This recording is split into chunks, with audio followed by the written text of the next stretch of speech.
Bonjour à tous et bienvenue dans cette vidéo qui traitera d'un exercice de mathématiques tiré d'une épreuve de baccalauréat blanc. Mais tout d'abord, si vous souhaitez voir plus de vidéos et de sujets d'évaluation, je vous invite à télécharger l'application Horizon School disponible sur Play Store et App Store. Maintenant, passons à la résolution de notre exercice. Les notions abordées dans cet exercice sont les équations du second degré avec les fonctions ln et exponentielles, les systèmes d'équations avec les fonctions ln et exponentielles, et enfin, les primitives. Énoncé. Première question, petit a, résoudre dans R l'équation E définie par x carré moins 5x plus 6 égale à 0. On nous demande de résoudre dans R l'équation E définie par x carré moins 5x plus 6 égale à 0. On va appliquer le discriminant. Donc, delta est égal à moins 5 au carré, moins 4 fois 1 fois 6, ce qui fait 25 moins 24 égale à 1, qui est positif. Et comme delta est positif, on sait que l'équation admet deux solutions distinctes. Et donc, par la suite, on aura besoin de racine carrée de delta. Donc, on anticipe un peu en calculant racine carrée de delta. Donc, racine carrée de delta est égale à 1.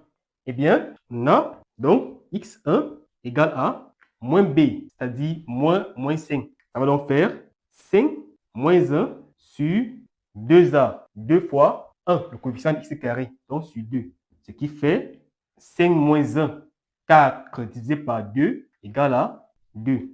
x2, c'est maintenant 5 plus 1 sur 2. 5 plus 1 égale à 6 divisé par 2, ça fait 3. Et on conclut, S, la solution, c'est donc l'ensemble composé des éléments 2 et 3. Petit b, en déduit la solution de chacune des équations suivantes. E' défini par exponentielle de 2x moins 5 exponentielle de x plus 6 égale à 0. E second défini par ln de x le tout carré moins 5 ln de x plus 6 égale à 0. Déduisons-en les solutions de E' et E second. Alors, je vais commencer par E'. Donc, je mets étoile, E'. Bien. Là, on va faire un changement de variable. Déjà, on se rend compte qu'il y a une similitude au niveau des coefficients. J'ai ici 1, moins 5 et plus 6. Donc, en procédant à un changement de variable, je peux facilement retrouver l'équation ci. Donc, posons grand X égale à exponentielle de X. Alors, lorsqu'on fait un changement de variable, il est important de mentionner déjà l'opération inverse, c'est-à-dire qui va permettre de retrouver la valeur de x connaissant grand X et aussi identifier les contraintes qui pèsent sur grand X. Ceci traduit donc quoi? Si grand X est égal à exponentielle de petit x, ça veut donc déjà dire que grand X, il y a une contrainte sur grand X. Donc, grand X est une valeur strictement positive parce que exponentielle de x est strictement positif. Donc, grand X est strictement positif. Donc, si après nos calculs, on trouve une valeur de grand X qui n'est pas positive, elle sera ignorée. L'autre, maintenant, comment je trouve petit x connaissant grand X? Donc, là aussi, petit x, lui, il est égal à ln de grand X. Voilà ce que ce changement de variable induit déjà. Bien, une fois que j'ai fait ça, E' équivaut alors à quoi? À grand X au carré moins 5 grand X plus 6 égale à 0. Eh bien, d'après, alors là c'est petit a, d'après un point A, grand X est égal à soit 2, soit 3. Est égal à 2 ou alors grand X est égal à 3. Maintenant que j'ai trouvé les valeurs de grand X, je peux donc facilement trouver aussi les valeurs de petit x parce que j'ai déjà énoncé comment trouver petit x connaissant grand X. Donc, ce qui veut dire que petit x est égal à ln de 2 ou petit x est égal à ln de 3. Et voilà ma solution. J'écris donc S', c'est l'ensemble composé des éléments ln de 2 et ln de 3. Deuxième cas, c'est l'équation E second. Là aussi, La voici. Là aussi, on se rend compte que les coefficients sont aussi identiques, c'est-à-dire ici 1. Alors là, il y a une erreur, hein, ici c'est plutôt moins 5. Donc, les coefficients sont identiques, 1, moins 5 et puis 6. Donc là également, on va aussi faire un changement de variable. Et donc, on va dire, posons grand X égale à ln de X. Et là aussi, est-ce qu'il y a des conditions qui pèsent sur ln de X? En posant ceci, est-ce qu'on voit des contraintes déjà sur grand X ou bien petit X? Déjà ici, ceci ne peut que définir que si petit X est supérieur à 0.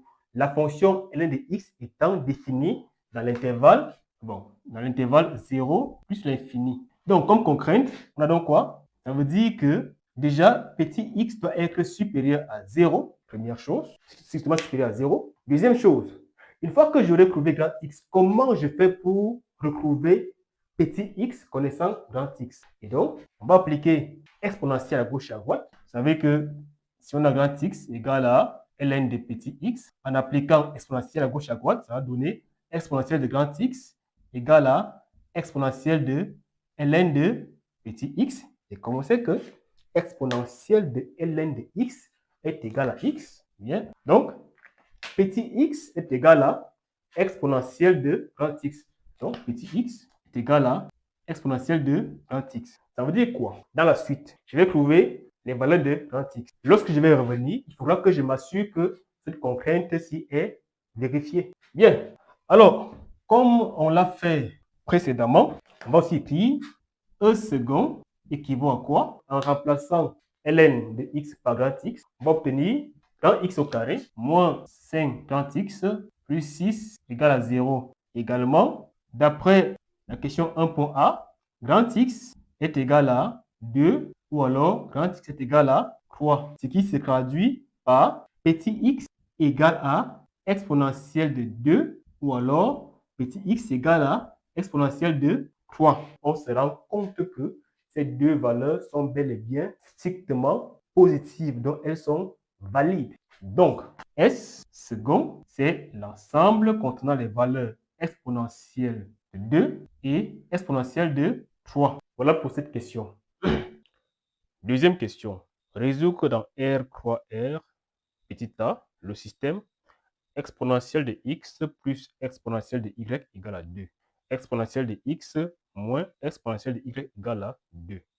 Question 2, petit a. On va écrire, donc, résolvons dans R, 3R, le système exponentielle de x plus exponentielle de y égale à 2 et exponentielle de x moins exponentielle de y égale à 2. On va appeler ce système S1.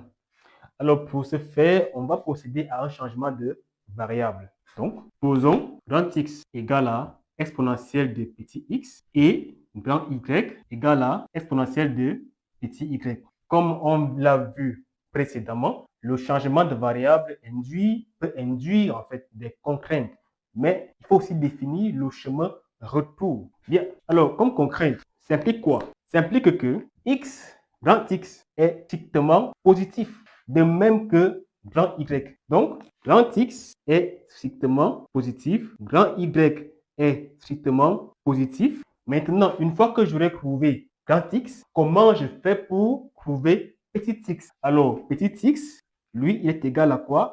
Ln de grand X. Et même aussi, petit y est égal à Ln de grand Y. Si vous vous posez la question comment on fait, eh bien, une fois qu'on a posé, si je prends ceci par exemple, il va juste suffire d'appliquer ici la fonction ln. On aura donc ln de grand y égale à ln de exponentielle de petit y. Et maintenant, c'est que ln de exponentielle de y est égal à y. Donc, voilà donc d'où viennent ces égalités-ci. Voilà donc mes contraintes et les chemins retour. Je fais un changement de variable.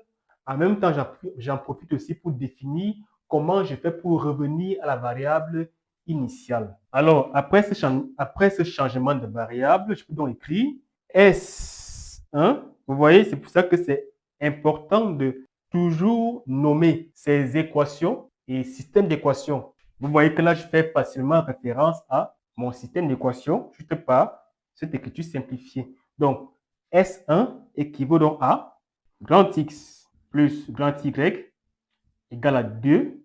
Et puis, grand X moins grand Y égale à 2. En sommant les deux équations, je trouve ici 2 fois grand X égale à 4. Ce qui implique que, oui, c'est équivaut, hein, dit que grand X est égal à 4 sur 2 égale à 2. Je vais ramener ça ici.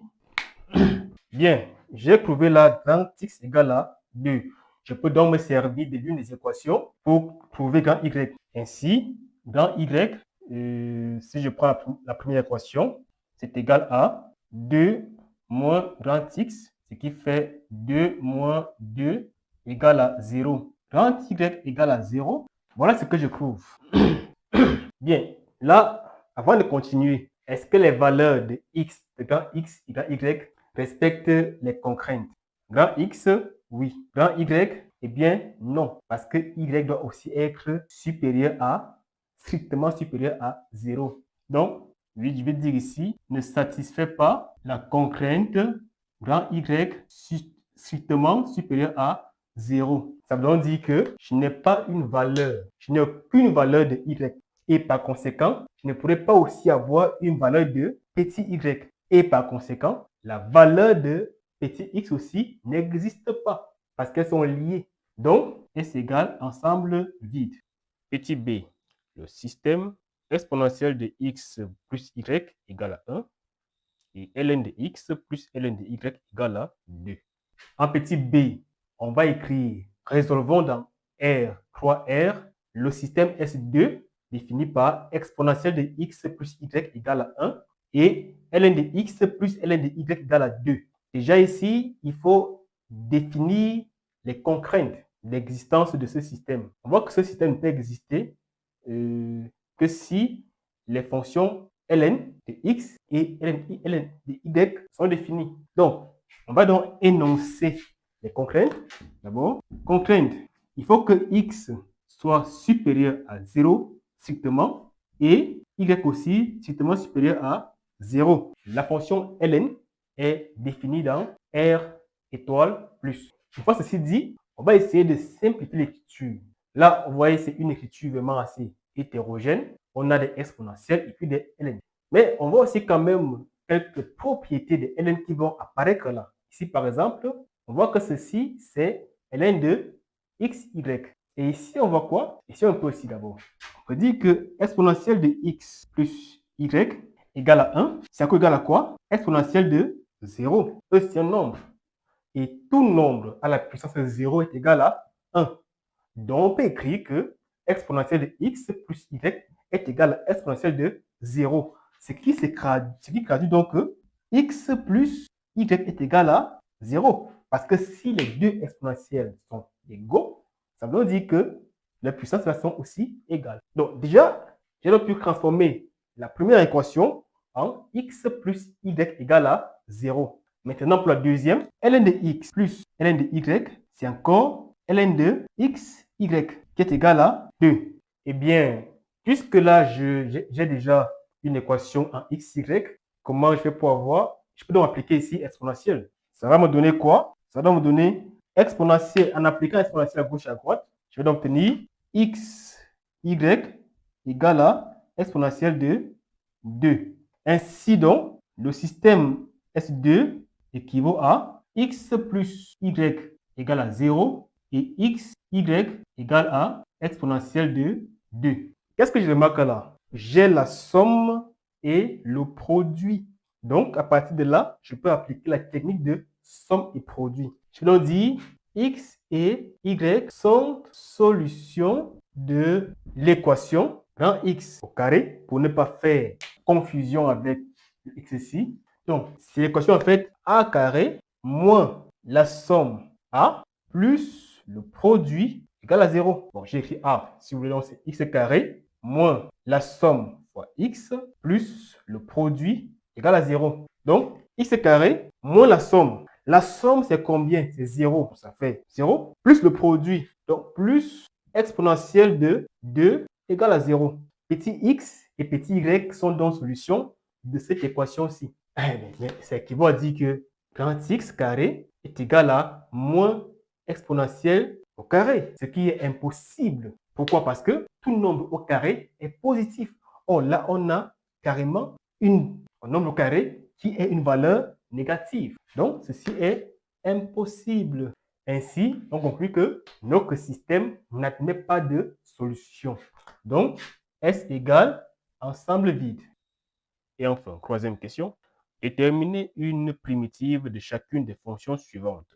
Petit a, f de x égale à exponentielle de 2x moins 1. Petit b, g de x égale à 1 sur x moins x. Alors, terminons avec cette dernière question. Il nous est demandé de déterminer pour chacune des fonctions f et g une primitive. Déjà, c'est l'occasion de rappeler que une fonction admet une infinité de primitives. Bien, pour le cas de f, on va se servir du tableau des primitives des fonctions usuelles. On se rend compte que on a la fonction exponentielle de u de x et la primitive de la fonction u' de x exponentielle de u de x est exponentielle de u de x. Donc, ce qu'il faut, c'est transformer f sous la forme u' exponentielle de u de x. Comme on a déjà exponentielle de u de x, qu'on ne peut pas changer, on se rend compte que ce qu'on peut modifier, c'est beaucoup plus la partie qui multiplie en fait exponentielle, c'est-à-dire le coefficient de exponentielle. Donc, on va faire une première transformation qui va nous conduire à mettre f de x sous la forme ci. Eh bien, ceci me donne déjà une idée sur u de x. Donc, je vais écrire que c'est 2x moins 1 prime exponentielle de 2x moins 1. Et après, je m'interroge. Est-ce que 2x moins 1 prime, pour moi, est-ce que 2x moins 1 prime exponentielle de 2x moins 1 est égal à exponentielle de 2x moins 1? Eh bien, ici, ça fait 2 plus 0, donc ça va faire 2 exponentielle de. Or là, j'ai plutôt un exponentiel. Il va donc falloir multiplier à nouveau par un coefficient qui va transformer ce coefficient-ci en 1. Donc, je multiplie 2 par combien pour avoir 1? Par 1 demi. Ça va donc faire ici 1 demi. Voilà comment j'obtiens une transformation de f qui me permet en même temps d'avoir l'écriture ici et de pouvoir évoluer. Donc, ceci a donc pour primitive quoi? Si vous voulez, ceci est sous la forme u' exponentielle de u. Et par conséquent, sa primitive, c'est quoi? Exponentielle de 2x moins 1. Et le coefficient, je le garde. Donc, primitive de f de x, quand f est égal à 1 demi de exponentielle de 2x moins 1. Moi, je m'arrête là. On a dit une primitive, pas les primitives. Une primitive. Donc, je peux mettre plus une constante là. Et moi, ma constante ici, c'est, j'ai choisi de mettre 0. Donc, je m'arrête là. Deuxième cas. G de x égale à 1 demi 1 sur x moins x. Là également, on va se servir du tableau des primitives des fonctions usuelles. Ce tableau nous dit que une primitive de 1 sur x, c'est ln de valeur absolue de x. Donc, j'écris g de x égale à ln de valeur absolue de x. Une primitive de x, c'est quoi? C'est 1 demi de x carré. Donc, moins 1 demi de x carré. Et voilà. Je vais écrire par exemple plus fois, plus la constante. Donc, voilà une primitive grand G de la fonction petit g. Alors, nous sommes donc au terme de notre séance de TD d'aujourd'hui. Si ces explications vous ont aidé, surtout n'oubliez pas de liker et de souscrire à la chaîne. Merci et à bientôt pour une prochaine séance.